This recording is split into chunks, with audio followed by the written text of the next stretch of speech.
This is the book Winchee, Mission Stories of Colin and Melva Winch by S Ross Goldstone. The true adventures of missionary pilots and nurses in the South Pacific, as retold to the children of Watertown SDA Church. I'm your storyteller, Austin Bacchus. Let's go! All right, this week's story is a continuation of the chapter Family Memories and Reactions. Every member of the Winch family loved the water. Swinging out from a high point above the river and bombing into the water below is fun for any child, whether in the mission field or in the homeland. Hot, humid days made it particularly pleasurable. Sometimes on a Sabbath, the children would climb a tree hanging out over the water and accidentally fall in. While living at Kainantu, a high tree swing provided hours of fun. One would climb the tree and a sibling would throw the swing up to the one in the tree, who would then leap out, catch the rope, and enjoy a high, thrilling swing. One day it was Nerali's turn to climb the tree. The sibling pretended to throw the swing up to her, and anticipating the arrival of the swing, she leaped out. No swing arrived, and the fall to the ground resulted in one bruised and cranky sister. One of the favorite family water sports was gummying, floating down the fast-flowing streams, dodging rocks and other hazards projecting from the swirling waters while lying on inflated rubber tubes. It was exciting and had a high degree of danger for the inexperienced. The Lunga River at Honiara was highly regarded as good for gummying. While enjoying a wide, gummying river down the Busu River near Lae, Ida Millist was joining in with his family fun and almost lost her life, being trapped by a branch projecting from the fast-flowing stream. If it hadn't been for Colin's immediate assistance, the day's fun might have ended in tragedy. Linking Honiara to the airport, the high Bailey Bridge over the Lunga River provided another challenge to missionary kids, the challenge of leaping from various heights into the water below. It became a competition to see who dared to leap from the highest point, and Chris took up the challenge on behalf of the Western Pacific Union Mission, yelling, "Victory to the WPUM!" as he plunged into the water from a height of 30 feet. Spending so much time in the water resulted in the children becoming strong swimmers. This proved true one furlough when Carrie entered her high school swimming carnival. "I had swum a lot in the ocean and rivers, but never in competition," she recalls. "I took off with my head down and swam as fast as I could, only stopping for breath at the end of each lap. I finished 2 laps ahead. So I was put into every race that day. I was very excited I was able to do something better for once, as I'd struggled with being in such a big class in a big school and being very shy." All the Winch children expressed deep love and respect for Melva. None of them were saints, and when they were disciplined, they knew it was well-deserved. On one occasion, Chris had incurred the wrath of his mom, and she gave chase to administer the appropriate punishment. The chase ended when Chris tripped over one of his sister's bikes and knocked out a tooth by falling right onto the bike pedal.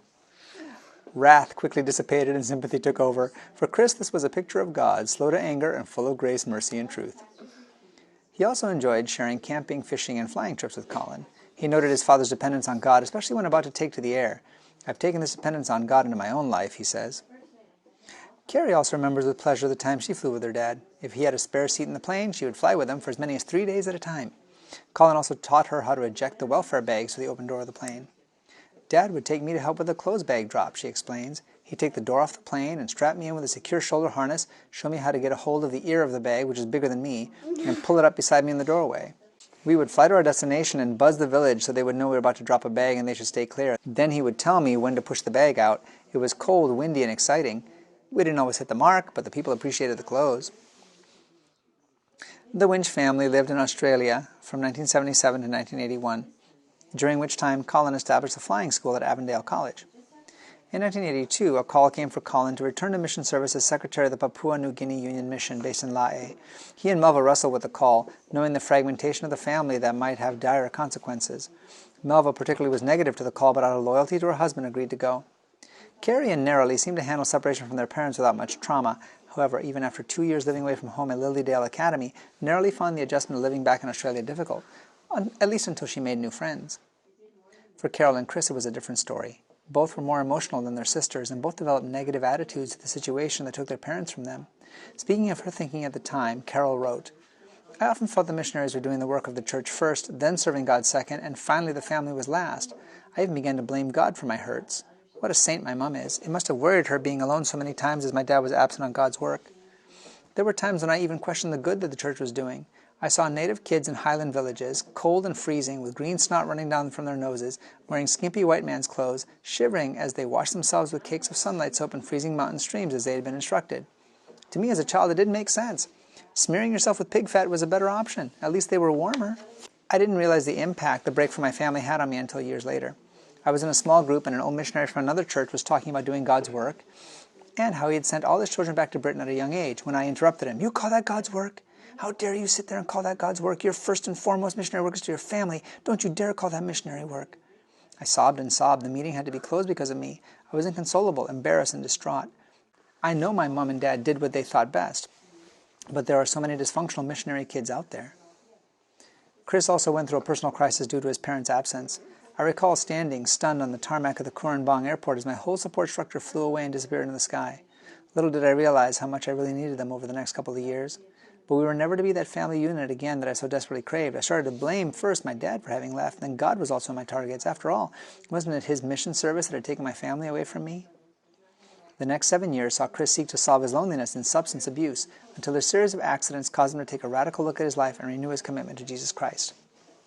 As he recorded his story, the tears flowed, and tears also flowed down the faces of Colin and Melva. And they want these stories recorded because they're aware of the hurts held in the hearts of many missionary families who face similar decisions. However, there were other, more positive effects in the Winch family. Carrie graduated as a nurse from Sydney Adventist Hospital and returned to Papua New Guinea as a missionary in her own right. With some of her classmates, she served as a nurse at Sopas Hospital. The next chapter is called It's a Miracle. The usual tropical afternoon storms not having presented themselves, Colin sat in the pilot's seat, basking in the glory of the scenery below. He had placed a twin-engine aeroplane on autopilot as they followed the northeast coast of Bougainville on course to Rabaul. On board was Milton, who had been principal of the Roomba Central School, and his wife Betty. Accompanied by their 2 large dogs in the rear cargo compartment, the McFarlanes elected to sit on the center seats, where the dogs could see them and be easily attended should they become distressed. This left the seemingly vacant co-pilot seat, as Colin was wont to say, for his guardian angel. They had taken off from Aropa International Airport, which served the township of Kieta, and climbed to an altitude of 7,500 feet. Now the plane was on autopilot. Colin had little to do but talk to his passengers while keeping an eye out for other aircraft. The JL Tucker soon passed over the Buka non-directional beacon, and Colin set course for Rabaul. 1 hour later, they were passing over the active volcano of Matupit on final approach to Rabaul Airport.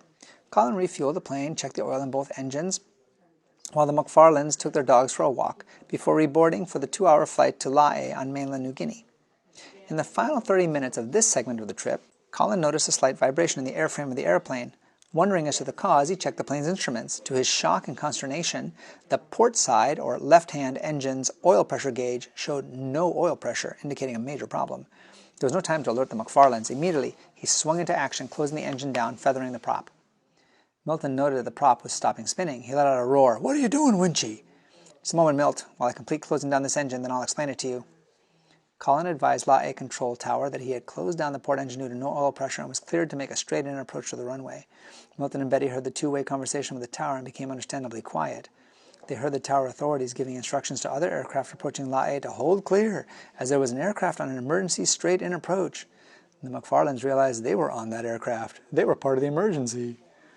To add to Milton and Betty's tension, they could see numerous flashing beacons as fire engines and ambulances positioned themselves in preparation for immediate action in case the airplane should crash and burst into flames.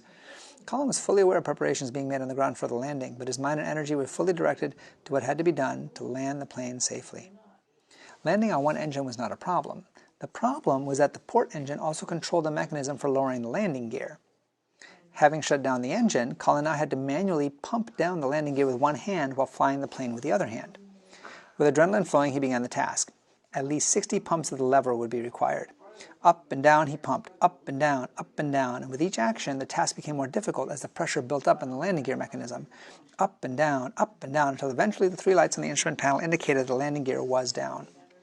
The plane touched down without incident and was cleared to taxi to the McCare maintenance facility. Bowing his head, Colin thanked their Heavenly Father for the safe landing, to which the McFarlanes uttered a hearty Amen. 2 very relieved passengers disembarked, collected their dogs, and headed for the terminal. As soon as Colin alighted from the plane, he noticed that under the left wing, behind the engine, and underneath the fuselage, was covered with oil. Yet they hadn't smelled anything while they were flying. He shuddered when he realized the oil coming from the engine must have been flowing very close to the hot exhaust pipe. Why hadn't the engine caught fire earlier in the flight? Because the oil had obviously been leaking for some time. And if he had not switched off the engine when he did, the engine would have blown up, and he and his passengers would likely have perished in the resulting fire.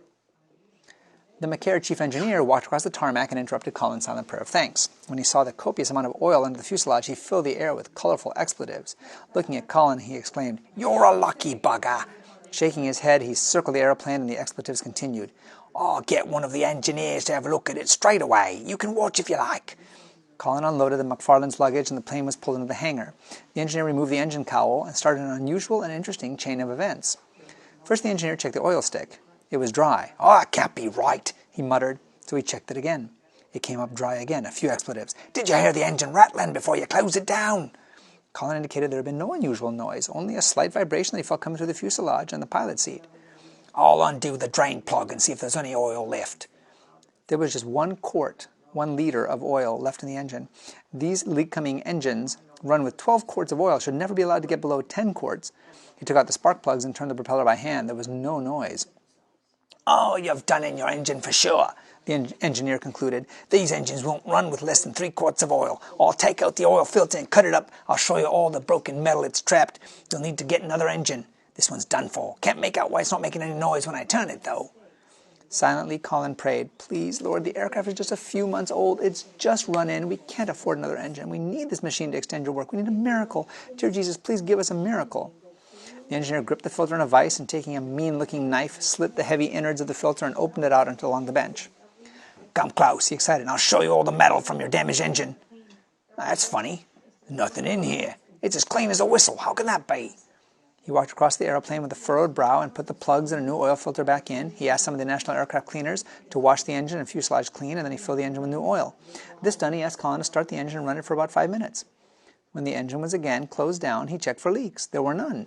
He tied some small plastic bags over all the engine vents and overflow tubing and asked Colin to fly the plane around the circuit a couple times. Still no leaks.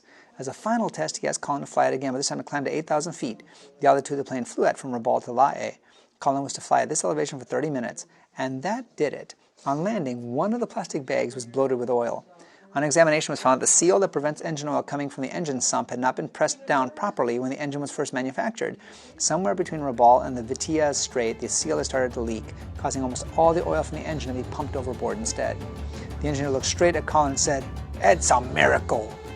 That engine continued to operate for its full life with no further problems. Be sure to tune in next time for more stories from the book Winchee by S Ross Goldstone, which is available at the Adventist Book Center. And meanwhile, check out these videos and others on my channel, with many more mission stories and Bible skits for kids and adults. God bless you.